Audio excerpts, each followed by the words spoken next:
खबर शामिल करते हैं जाफराबाद से। डिस्ट्रिक्ट ब्यूरो चीफ साबर बलोच के मुताबिक district health officer Jafrabad doctor Qudratullah Jamali ने कहा है कि जिला भर में पोलियो मुहिम जारी है।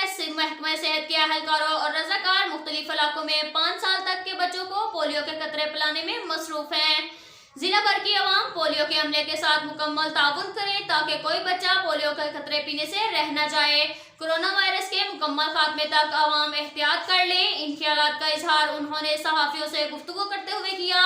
उनका कहना था कि जिला भर में पोलियो मुहिम का आगाज किया गया है जो 5 रोज तक जारी रहेगा। पोलियो के कतरे पिलाने के लिए मुख्तलिफ टीमें तश्कील दी हैं और वो टीमें बच्चों को पोलियो के कतरे पिलाने में मसरूफ अमल हैं। उन्होंने कहा कि कोरोना वायरस को मुकम्मल शिकस्त देने तक अवाम एहतियाती तदाबीर का इस्तेमाल जारी रखें और कोरोना वायरस से बचाव की वैक्सीन लगवाएं।